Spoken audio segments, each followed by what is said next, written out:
Hi there, it's Lana again, and I'm here live. And by the title I have come up for tonight is Challenging the Mind. Getting the mind to actually listen,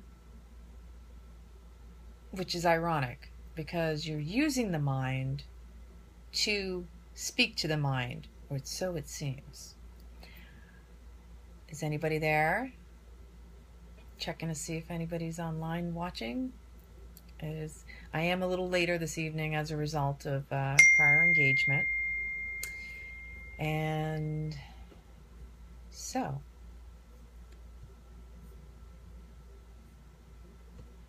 hello, give me some thumbs up, give me some love, or maybe I'll get off and do this again later. Hi, Karen. Ah. I have all those little noises going off in the background. So, tonight we're going to challenge the mind. We're going to have a dialogue with it. So often we let the mind kind of go a little bit rampant, and it will go into this space of worst case scenario, because most of our society and our culture has conditioned us in such a way that instead of challenging it, we take all those bad experiences we've had in the past and turn it into, well, this happened, so something like that or worse could happen again.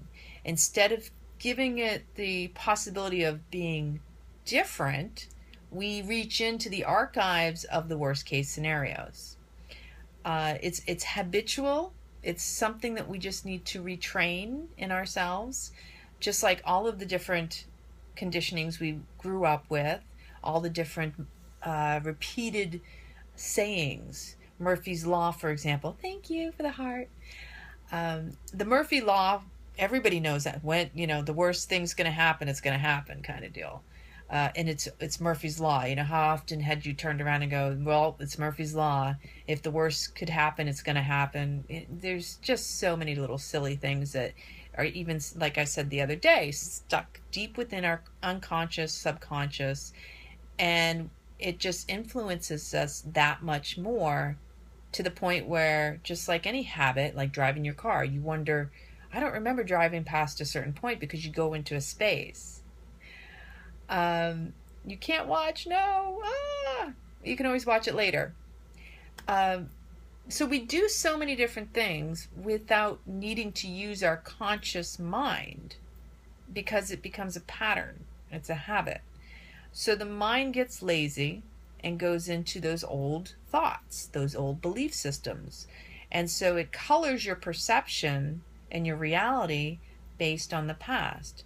So everything you're doing and living right here in this now is based on your perception, which is based on your previous experiences, and colors your current and future experiences until you start to move past that and start shifting. Plenty of books have been written on change your mind, change your life, change your way of thinking. It's very true, because what the mind can conceive, you can achieve. And it's all about the belief system. It's how much energy, focus, attention, where attention goes, energy flows. You will feed the fire, or you can put the fire out. So in anything that you want to do, love you too, Cloudy, you want to focus on what it is you want to bring to this life. You want to manifest something, you have to really give it your attention. The power of the law of attraction, the power of belief, it really boils down to where you keep your strongest desires and attention, and not out of desperation with that opposing, conflicting subconscious, unconscious, I'm not worthy, and oh, that's not going to happen. The back of the mind, there's the angel and the demon, on the shoulders. This one over here says, come on, you know you can do that. You're good. I'm rooting for you. The other one, oh, that's never going to happen. This is the same thing that happens in the mind. And sometimes that negative mind is so tucked into us, we don't feel and see it. It's there. So again, you really want to focus your mind. You want to challenge your mind. Use your mind. Because as Yogi Bhajan teaches in Kundalini yoga, he says that we're not meant to be slaves to the mind. The mind is meant to be slaves to us. It's meant to serve us. So you want to use the mind to focus on what you want to bring to this life, what you want to manifest, how you want to feel, how you want to be, how you want to do, how you want to live this life. Challenge that mind to find solutions instead of problems and worst case scenarios. You want to get creative with the excitement of what is possible. Because you can turn that mind into more like the kids' playground of, hey, is that thought serving you? Because this is the kind of conversation I have with my mind. It'll go into that crazy tailspin, or the monkey mind, as I'll call it. And I'll say, okay, yeah, how's that serving you? Hasn't worked so far. And I kind of have a little fun, playful dialogue with my mind to ask it questions that challenge and make it go, give me an answer. Because you actually do need to kind of get in there and push it out of its negative stance. Then, because the mind needs to be trained. It's already been conditioned and trained, but not necessarily in the way that serves you best. And we often fall victim to it because we're drawn into those illusions it creates. So again, the mind will tend to go into the worst case scenarios because that's what it knows. And you have to get it to be more creative. You have to say, hey, what's the best thing that could happen? What would I really enjoy? And let it expand upon that, because then you're talking about stuff you're not aware of, and the mind could be more creative and create something that you go, whoa, that's a nice one. I like that. And put that in your back pocket. It's so easy to get caught up in that monkey mind. You got to give the mind tasks. You got to keep it busy and constantly working. And this is a constant work in progress, because it is not something that's going to happen overnight. I am constantly having to... Ooh, I just dropped off. Hopefully I didn't lose too much of that. So back to the mind. It's a constant work in progress. You have to sit with it. And this is where meditation comes in so important. Focusing on the breath is the easiest way to calm the mind. Closing your eyes down and just breathing and feeling where all the breath moves throughout your body. Feel it in your cells. Feel it invigorate, enliven, heal. Focus it in areas where you may actually have tension, because tension is a buildup of resistance, and it's where we hold those pains and traumas. They manifested into our physical body as a result of the mind. The body listens to the mind.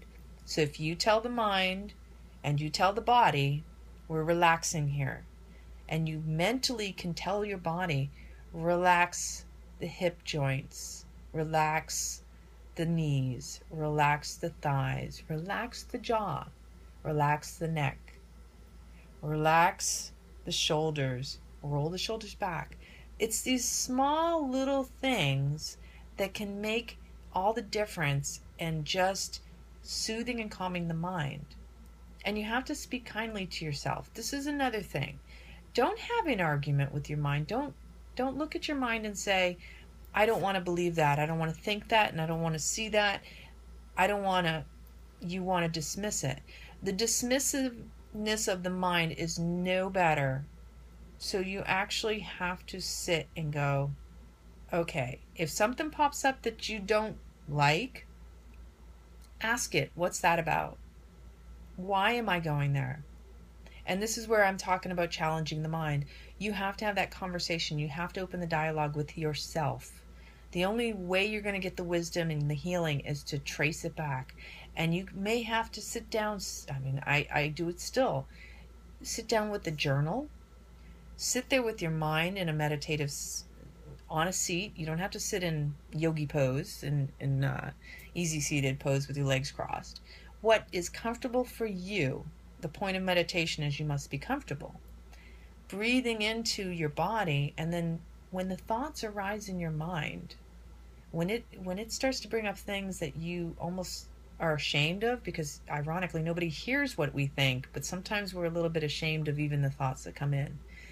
Sit with even that, and just don't label it as good or bad. Just be with it and ask it, what is this about? Why did this come up? And then you start to see, as you sit, the more quiet you become, the more calm you allow yourself, the kinder you are with yourself. Answers start popping up. You're like, whoa, that was an epiphany. And I hadn't realized that this thought brought this thought, and this actually stemmed from this. Or even the emotions, because this is where the emotions come from. The emotions are actually tracing back through the experiences you've had, and something's triggered it. So again, the mind is really there to serve you. So use it as your reflection. That's what it is. It's there to protect and serve you, but it's also an opportunity to get to know who you are. Because instead of allowing it to go into that monkey mind, you have an opportunity to say, hey, why is this happening? Why are we going there? How come I traced into this thought? You learn more about yourself the more you sit with yourself.